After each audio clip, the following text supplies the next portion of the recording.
just can't go around killing people, little Jason. I mean, you have a very small knife, but somehow it seems that you're still murdering very small beings. So, just take it easy, pal. You know, I mean, I could crush you like an ant, but I kind of like you. You know? I kind of like you. Oh, hey guys. My name's Mike, and this is The Bored Cyborg. Welcome back to yet another episode. Today I'm bringing you guys another decade ranking. This time I'm taking a look at a decade that is not talked about on YouTube too often or on Twitter in the horror circles, but I'm here to change that. That is the 1950s. It was a really important year for horror. We got a lot of really cool subgenres that started popping up. I just love the 50s. I love every genre of horror, of course. But I just wanted to come in here today and talk about a decade that doesn't get much love. That is the 50s. I'd love to know what your favorite 50s horror films are. Feel free to leave those down below in the comments in the form of a ranking, or just a few films that you really love from the decade. I'd love to get a discussion rolling, as per usual. Before we jump into the top 10, I'm going to give you guys 5 honorable mentions, a couple of which that I don't actually own, or they're somewhere where I can't find them. First up is The Fly from 1958. I always say starring Vincent Price, but he's really not starring in this. He's the brother of the man who is afflicted with the giant fly head, the one whose genes get spliced, and is suffering from being a fly man. This has so many great scenes in it, and, you know, help me! The very ending, you know, it's just iconic stuff. Vincent Price is great as usual. I love The Fly, not as much as I love the remake, but The Fly gets an honorable mention. Next up is a film I don't own. It's called A Bucket of Blood. It's an early Corman film from '59 starring Dick Miller, believe it or not, a very young Dick Miller, and it follows him. He's a struggling artist who just can't quite get it. He just can't quite create something beautiful, something that moves people. This is something that all of us creative people, all of us, our fellow artists feel, and it's really emblematic in this film, the struggle that it is to create something, how difficult it is, and sometimes how simple it is. In the case of Dick Miller's character, he's fed up, and he finally accidentally kills somebody, and makes art out of it, and guess what? It catches on. Everybody loves it. Unfortunately, he has to continue to kill people to feed the demand. So you could see how ahead of its time this was, and how prescient it sort of is, and what it has to say about the arts in general. Awesome Roger Corman movie, Bucket of Blood. Next up is Rodin, which is on a double feature here with War of the Gargantuas, which I haven't seen. Rodin had a resurgence in the latest Godzilla King of the Monsters movie. This is not a Godzilla movie per se, but it is directed by Ishiro Honda, aka Inoshiro Honda, and it's about a giant motherfucking claw-beaked eagle-like bird dinosaur pterodactyl Rodin. And it's about him wreaking havoc, of course, some awesome shots of him just destroying buildings with his wing gust. It's an awesome movie. Rodin, one of my favorite kaijus. Another one is Hound of the Baskervilles, which I do own in my huge Hammer collection, which I'm not going to pull out right now, but it is in that set. I do own it. It's Peter Cushing as Sherlock Holmes. That's all I need to say. One of the most horror-tinged Sherlock Holmes stories in Hound of the Baskervilles. It's awesome. Christopher Lee pops up in there as well. It's just a great Hammer horror flick. Lastly, Invasion of the Body Snatchers, which is definitely more of a science fiction film, but it tinges on horror, and it is absolutely horrific in terms of what it's trying to say. This is a very political movie, very of its time, whereas the 70s dealt with the issues that we were going through as a society in the late 70s. This dealt with what we were going through in the post-war world of the 50s and post-World War II world. This film is iconic. It's got a great performance by Kevin McCarthy, who also makes a little appearance in the remake, of course. This one's directed by Don Siegel, of course, who would go on to direct Dirty Harry. This is a classic. I had to give it an honorable mention. I love it. Invasion of the Body Snatchers. Alrighty then. Now we're getting into the top 10. My number 10, I get to talk about some universal horror, baby. That is Creature from the Black Lagoon. Man, the first Creature film is such a wonderful, short, to the point, poignant story. Creature from the Black Lagoon came out in 1954, definitely towards the tail end of the Universal Monster era, but it is the last great Universal monster that we got, and that is Creature from the Black Lagoon. Of course, it got 2 sequels as well, but my favorite is the original. Everybody knows the story. It's about a group of people who are out on the water and they discover a being is lurking beneath the surface, and it's a fear that we all have intrinsically within us, you know, the fear of the unknown, of what dwells beneath the surface of the water. If it wasn't for this, we wouldn't have Jaws, most likely. You know, Spielberg was a huge fan of this movie, and a lot of the shots of looking up at the woman's legs kind of paddling, that's all straight up from Creature from the Black Lagoon. The cinematography is excellent. Rico Browning as the creature is fantastic. His physicality is all there. It's just wonderful. It's such a great movie. It is my number 10, Creature from the Black Lagoon. Next up is a film that grew on me over the years, and it is now one of my favorites of the decade. That is House on Haunted Hill. I saw the remake before I saw the original, back when I was in my teen years, and when I saw the original, I liked it, but I didn't love it. I thought it was a little overrated. And I tend to watch it every October now at this point. It just is a Halloween feeling sort of movie. Definitely quintessential Halloween viewing. And I love it more and more every time I watch it. I think its brilliance shines through even more on rewatches. And William Castle, master of the gimmick, right? While this film was showing in theaters, he would have skeletons on strings going down the aisles and all these sorts of effects to creep people out in real life, as opposed to just from a two-dimensional screen. He really made it an event, and William Castle wasn't a great director or writer or producer, but he was a mastermind of the genre, and he changed the genre. He infused something new and exciting into the genre at a time when people were losing interest in horror. House on Haunted Hill is excellent. Vincent Price, of course, him and his wife are throwing this party, and there are more sinister motivations behind said party.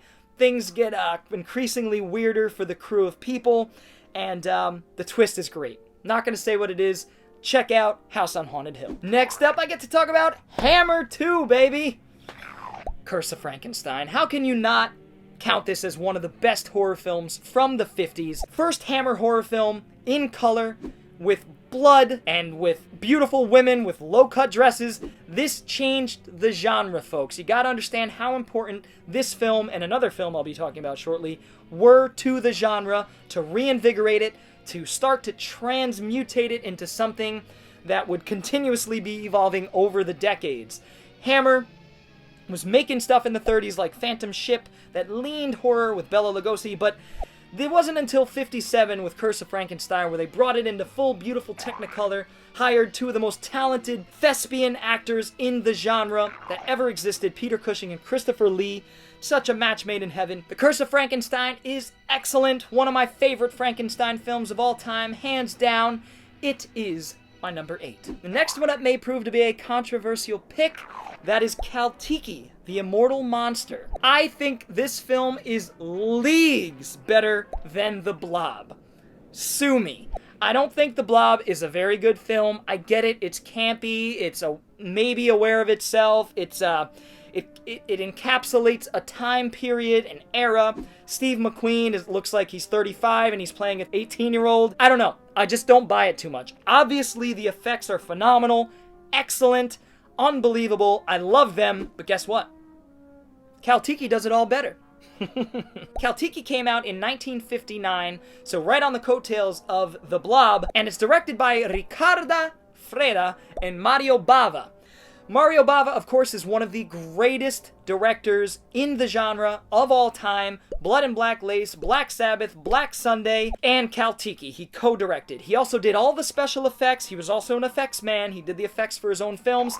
And he was also a cinematographer. He shot his own films, lit his own films. He was an auteur. He was a maestro. And Mario Bava brings all of that to Tiki and totally knocks The Blob out of this universe, in my opinion. So it follows an archaeologist who finds himself in a Mayan ruins, and there's this weird little pool of water. They disturb it, and it unleashes this monster called Tiki, the immortal monster. The set design, the production design in this movie is phenomenal. There's even some matte paintings.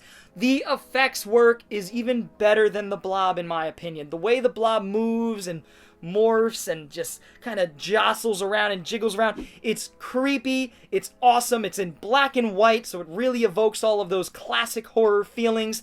This is a classic. This is the movie people should be talking about instead of The Blob. I love Tiki. It is my number 7. My number 6 favorite horror film from the 50s is The Thing from Another World.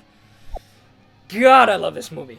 I love this movie. It is in my top 100 films. In fact, all the films I'm talking about here on out are in my top 100. The Thing from Another World is not really too much like its remake, of course, The Thing, John Carpenter's The Thing. They're alike in a lot of ways, but very different in others. The main thing is the alien in this. The Thing is sort of a plant sort of being, biologically a plant sort of being from another planet, but it follows the same sort of setup. So they uncover this UFO in the ice, they unleash this being, and this has one of the most incredible scenes in horror cinema ever. And that is the scene where the whole crew is holed up in the building, and Arness's The Thing busts through the door. They light him on fire, and he's throwing things around, and it's all done in one take with real fire, practical effects, of course. It's the 50s, and it is just so rousing, so exciting. I remember the first time I watched it, it took my breath away. How beautiful the composition was, how wonderful the music, everything about the scene just came together like beautiful chemistry, and that's what this is. Just a wonderful, wonderful science fiction horror film from the 50s. I absolutely love this movie. The Thing from Another World. My number 5, another Hammer film, Horror of Dracula. I like this even more than Curse of Frankenstein. This one even has more going for it in terms of gore, even though it's very little bits, but you gotta understand at the time, it was a huge deal. These films were very controversial for the time. Christopher Lee as the titular Dracula. Peter Cushing, one of my favorite actors of all time, as Van Helsing. He is the Van Helsing in my opinion, and he's the Victor Frankenstein. He plays the parts so perfectly. They're so different and so incredibly well played by the master that is Peter Cushing. Hey man, it's Dracula, you know the story, I'm not gonna go into it. Horror of Dracula is my numero 5. Giant fucking ants! Them. I adore them! It's my favorite killer animal movie. I did a video talking about my favorite killer animal movies. This was number 1. I love this movie to death. It reminds me so much of Aliens in terms of its setup, its finale, its payoff. The little girl reminds me of Newt. All of these things I'm sure James Cameron either subconsciously or consciously was adopting for his film Aliens. But what can you say? It's about giant fucking ants who are figuring out a way to breed all over the United States, and it's up to scientists and politicians and government people to team up and figure out how to dispose of these giant ants, how to get rid of them. You know how hard it is to get rid of ants. It's very difficult. They are an ambitious, a resilient, beautiful creature. And in this film, they're ginormous and scary and practical and amazing. Them is my number 4. Another giant monster movie that I don't currently own in the collection. Forgive me, I just sold my copy so that I can put the money towards the big, beautiful Criterion Showa-era Godzilla set coming out at the end of October. I'm a little excited. Gojira, also known as Godzilla, is my number 3 favorite horror film from the 50s of all time. It is a horror film. It is a giant monster movie. You know the story. It's about a monster who really represents the destruction that Japan felt during World War II at the hands of the United States in terms of nuclear warfare. We dropped bombs on Nagasaki and Hiroshima, and this was the artistic expression of all of those ideas, all of that paranoia, all of that suffering that the Japanese people went through. Godzilla is the manifestation of it. It's their cultural way of dealing with the travesties that happened, the catastrophes that happened in Japan. And it's so important for all of those reasons, but it's also a giant monster movie where Godzilla is wreaking havoc indifferently, doesn't give a about buildings or human beings. He is there to cause havoc and eat shit. I love Godzilla. Who doesn't? Is it my favorite Godzilla film? Damn near close. I still love Destroy All Monsters and a couple other ones that I don't know, I just love. But that is not to say Godzilla isn't a perfect film, because it is. It is a masterpiece. It is a cultural masterpiece by Ishiro Honda, one of my favorite directors of all time. Gojira. And what do you know? Hammer makes the list again. And these all came out within a 3-year span. The Mummy, starring Peter Cushing yet again, and Christopher Lee as the titular Mummy. His best performance as any of the monsters, in my opinion. The Mummy design is perfect. I love The Mummy to death. It's perfect. It's one of my favorite Mummy films. It's better, in my opinion, than Karloff's The Mummy. I do love that movie too. I like that movie a lot, but I love The Mummy. And you know the story. A bunch of bumbling archaeologists mess with a tomb, unleash the Mummy, he wreaks havoc, story over. That's what it's all about. It's The Mummy from 1959. Hammer kills it once again. My favorite Hammer horror film. What could top all of those incredible, influential movies?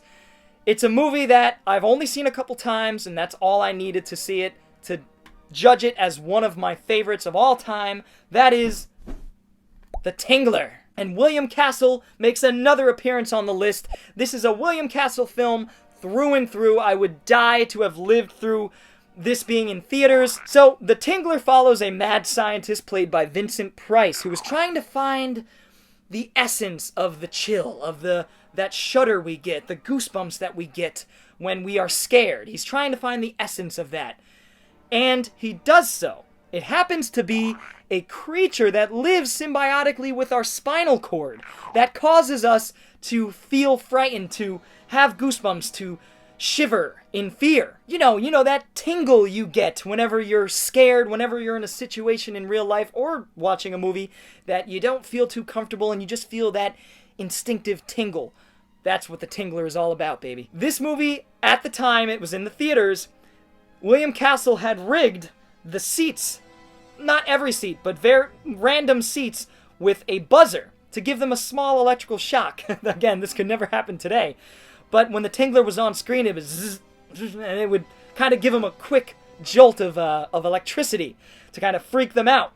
There were other things he did as well in the theater. Really, just, he would do his skeletons thing, and there is a skeleton scene in this movie. The prosthetic design of the Tingler itself, but when you actually see the creature in its full glory, it's straight up iconic, sluggish sort of thing that, that movies like Slither would borrow from, and even They Came From Within. William Castle's The Tingler is my favorite film from the 50s. Favorite horror film from the 50s, at least. Probably my favorite film from the 50s.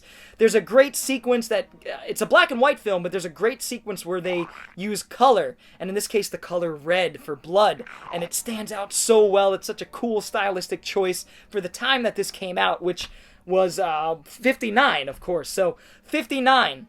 And he was doing stuff like that with black and white and with, putting the color in there with the blood. It's just really, really cool, ahead of its time. He was a maestro of the gimmick, but this film is actually damn good. It's really well made. I love it to death. That is why it's my number 1. I just want to thank you all for checking out my ranking of my favorite 50s horror films. It's a decade that not many people talk about on YouTube, but I'm here to express my passion and love for all genres of horror and all genres of cinema. So I figured I'd do the 50s, and hopefully you guys enjoyed it. I'd love to know what your favorite horror films from the 50s are, so feel free to leave those down in the comments below. I'd love to get a little discussion going. If you enjoyed this video, feel free to give it a thumbs up, and if you're new to the channel and want to see more videos like this, feel free to hit the subscribe button, as well as the little bell for notifications. Anyway, guys, I will see you next time. Bored Cyborg, out. Hello?